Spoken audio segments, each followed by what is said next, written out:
Oke guys, kembali lagi di channel Ahaba. Nah, kali ini gue akan eh, banyak pertanyaan di teman-teman gue juga. Bang, gue bingung bang mau belajar web dari mana gitu. Khususnya yang di backend gitu. Kalau di front end mungkin gue udah pernah ngupload juga. Jadi ini di bagian backend developer. Nah, gue akan nge-review mungkin sama saja websitenya itu di roadmap.sh. Silahkan kalian kunjungin ya. Untuk link nanti gue akan kasih di kolom deskripsi. Nah, untuk web backend developer itu adalah bagian belakang ya. Seperti yang kemarin gue jelasin di video sebelumnya mengenai tentang backend developer, front end developer, API dan database segala macam web security. Itu gue menjelaskan tentang backend developer. Bagi yang belum nonton silahkan ditonton dulu ya. Nah, gue akan jelasin kemarin tentang front end yang kemarin gue bahas. Nah, sekarang gue akan jelasin tentang backend developer, yaitu dia bekerja di bagian belakang. Apa aja sih alurnya? Nah, di sini di roadmap.sh di bagian backend terdapat ada personal recommended, alternative opinion, order in a roadmap, dan I would recommended. Nah, dari masing-masing ini ini menurut pribadinya masing ya, opini masing-masing, opini personal gitu pribadi. Ini alternatifnya ya, tapi ini recommended ya. Tapi yang gua ikutin yang itu jalur pertama yang recommended bagi si personal ini. Nah, yang pertama gue jelasin perlahan-lahan gitu ya. Mudah-mudahan nih OBS gua nggak error. Nah, oke, yang pertama kita mengenai backend. Apa sih itu backend? Backend ini adalah dia bekerja di bagian belakang dan mengurus semua di bagian belakang dan tidak terlihat oleh si user gitu ya, pekerjanya, sistemnya gitu. Artinya dia bagian sistemnya gitu ya. Kalau misalnya di front end dia mengurusin bagian tampilan, artinya dia mengurusin bagian si user gitu, penerima si user. Terus apa aja bang yang mesti gua pelajarin gitu dari awal pertama kali gitu. Nah, bagi yang belum punya basic tentang front end atau back end, ini kalian coba pahamin tentang internet. Apa itu internet? Ini how does the internet work? Terus what is HTTP atau HTTPS? HTTP itu ada dua ya, HTTP dan HTTPS. Itu kalian harus paham tentang HTTP dan HTTPS. Terus bagaimana cara kinerja internet, terus browser and how the work, itu bagaimana cara browser bekerja, terus DNN how the is the work. Nah, itu bagaimana DNS dan cara dia bekerja bagaimana. Terus apa itu arti domain, fungsinya juga buat apa, terus apa juga arti hosting, fungsinya pun buat apa gitu ya. Jadi kalian tahu apa maksud dan tujuannya. Itu internet. Ketika kalian sudah paham ke 66 ini, minimal paham dan tahu, kalian baru meluncur ke bagian basic front end knowledge atau pengetahuan tentang dasar front end developer. Wajib dong bang, berarti bang kalau gua nggak belajar back end berarti gua harus belajar front end dulu. Bisa ke back end dulu, cuman rada puyeng kalau misalnya kalian belum ada basic ke front end gitu ya. Kalau saran gua mending ke front end dulu ya. Terus di front end bagaimana bang caranya? Nah, di front end ini adalah 3 basic, yaitu kalian harus memahami tentang HTML, CSS dan JavaScript. Ini benar-benar wajib kalian kuasain. Apa itu singkatan HTML, CSS dan JavaScript. Minimal kalian tahu dan kalian paham. Ini adalah landasan pertama depannya. Nanti di bagian JavaScript juga ada Berakar, ada Node.js dan lain sebagainya, ada Angular dan lain sebagainya juga. Seperti itu. Di CSS juga ada Sass dan lain sebagainya. Itu akan terus bertahap. Setelah kalian belajar dan mengetahui basic front end ya, minimal tahu gitu ya HTML dan CSS JavaScript, kalian silakan kunjungin ke bagian bawah lagi, yaitu mengenai tentang OS and general knowledge, atau pengetahuan umum tentang OS atau operasi sistem. Yang pertama dari tim terminal, terus apakah OS dan bekerja secara umum, cara OS secara umum ya, bagaimana cara OS bekerja secara umum, terus proses manajemen, thread and cons, apa ini ya, seperti ini. Terus basic terminal, yaitu pertama grep, awk, set, isof, curl, widget, il, head, less, fin, sh, kill. Pahamin dulu semua ini, nggak semuanya sih sebenarnya sih, ya minimal kalian tahu gitu ya, minimal nggak paham, usah paham juga, minimal kalian tahu. Setelah itu kan memory management, interproses komunikasi, mungkin kalau ini udah basic ya, pasti kalau pinter-pinter komunikasi gitu ya. Kalau basic networking konsep mungkin ini di bagian security, ini ya bagian security. Kalian sudah memahami ini, kalian turun lagi ke bawah dan di sini ada belajar bahasa pemrograman. Make sure run is great core detail about is runtime edge query memory model edge. Di bagian di sini kalian harus memahami tentang bahasa pemrograman. Ingat ya teman-teman, HTML dan CSS itu bukan bahasa pemrograman. Terus kalau JavaScript adalah bahasa pemrograman.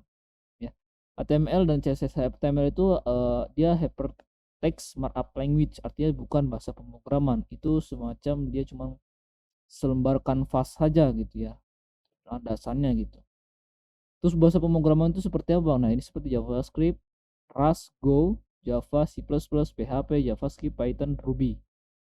Wow, banyak juga ya Bang. Iya, memang banyak, tapi perlahan-lahan dulu. Misalnya kalian mau memahami tentang JavaScript, atau misalnya kalian mau memahami tentang PHP atau C++ atau Java dan lain sebagainya. Itu kalian pahami satu bahasa dulu.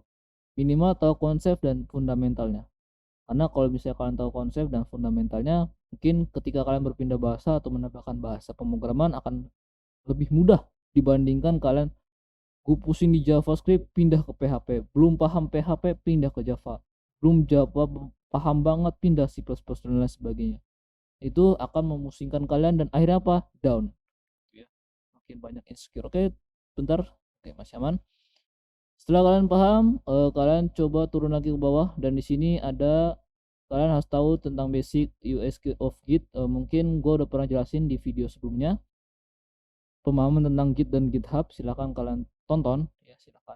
Terus version control system atau VCS ini kalian silahkan pelajarin. Di sini ada relational Java database ya, nanti gue jelasin di sini. Terus ada repo, hosting, dan service. Nah, di repo ini gue pernah jelaskan tentang Git dan GitHub, guna dan fungsinya buat apa. Nah, sekarang kalian coba pahamin tentang ini buat apa sih sebenarnya. Gue jelasin di sini. GitHub, mungkin kalian belum tahu ya, GitHub, GitLab, dan Bitbucket. Mungkin semua ini sama saja, cuma beda webnya gitu ya. Nah, kalau GitHub, GitLab, Bitbucket adalah tempat menyimpan kita repository. Bagaimana Bang maksudnya Bang? Nah, tempat menyimpan repository artinya dia menyimpan file kalian atau codingan kalian di GitHub. Nah, itu akan ketika kalian di GitHub itu ada public dan private. Ketika kalian private berarti semua orang yang menuju akses link kamu, mau kalian kolaborasi tapi kalian di private, nah itu si mau yang mau kolaborasi harus tahu gitu ya linknya, code-nya gitu. Tapi kalau di public semuanya bisa kontribusi atau fork kalau dalam bahasa GitHub-nya. GitLab dan Bitbucket juga sama mungkin ya, karena gue sering memakai GitHub. Lalu di sini juga dia kalian pahamin dulu seperti ini GitHub ya. Yang gue rekomendasi adalah GitHub. Terus USG Git, kalian harus tahu tentang push, pull, merge, dan lain sebagainya. Itu gue pernah jelasin di videonya, silahkan ditonton ya. Terus ada VCS atau version control system ya, kalian tahu lah kalau version control system itu bagaimana. Ini aja belakang udah sistem ya, artinya dia udah menjalar kemana-mana. Yang pertama kita mempelajari dengan relational database ya. Ini relational database ada berapa nih? 1, 2, 3, 4, 5. Nah, yang kalian mungkin di recommended ini adalah bagian PostgreSQL ya. Cuman terserah kalian, mungkin kalian bisa belajar banyak SQL, MariaDB, MS SQL dan Oracle.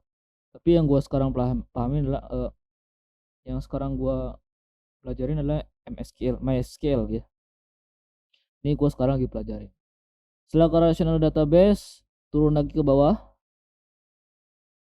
Ini database dan NoSQL database ya. Ini juga sama cuman berbeda mungkin. Ini NoSQL database. Ini artinya dia tidak mungkin database mungkin ya. Ini ada MongoDB, CouchDB, ColumnDBS, atau Cassandra. Ini mungkin kalian bisa belajar juga. Tapi yang gue saranin MongoDB sih. Sudah memahami database segala macam, turun lagi ke bawah dan terus ke bawah. Terus ke bawah lagi. Ini ya, kalian ini sama saja. Tadi yang mau masuk ke misalnya security web ya, yang tadi gue jelasin di video sebelumnya, kalian harus memahami dengan HTTP dan HTTPS. Terus ada content security polish, itu kalian juga harus pahamin juga. Cross, SSL dan TLS dan OAuth security breach ya. Seperti itu dan banyak banget ya. Apa nggak pusing bang? Nggak pusing. Ini kita jalannya perlahan-lahan, kan nggak semuanya kita memahami semua. Minimal kalian harus bisa lah sedikit demi sedikit. Dan ketika kalian sudah bisa, tetap ya, kita sebagai apa ya, pemburu bahasa pemrograman gitu ya, pengajar pemrograman, semua tetap learning atau tetap belajar, tetap update, tetap explore gitu ya. Dan nggak akan putus gitu, karena setiap kita belajar satu bahasa pemrograman itu setiap hari tuh datang hampir berapa puluh juta, berapa puluh gitu ya, nggak tahu sih. Itu bahasa pemrograman selalu terbaru dan terupdate seperti itu. Makanya di sini terakhir adalah keep learning dan tetap belajar, explore dan lain sebagainya. Dan ini relate ya roadmapnya, yaitu pertama dari DevOps step by step ya. Dari DevOps terus di JavaScript, Node.js dan lain sebagainya. Silakan kalian tuh juga, ini termasuk open source ya. Jadi yang kalian bingung, bang gue bingung bang mau belajar front end atau back end dulu bang, gue ini gak usah bikin dulu bro. Jadi kalian fokus aja menjadi full stack aja dulu gitu ya. Back end sendiri, front end sendiri, terus desain pun sendiri. Jadi nggak usah mikirin full stack segala macam, nggak akan kepikiran, malah nggak akan jadi kerja gitu ya. Oke, segini aja, semoga bermanfaat dan jangan lupa untuk like, comment, and subscribe. Sampai jumpa dan bye bye.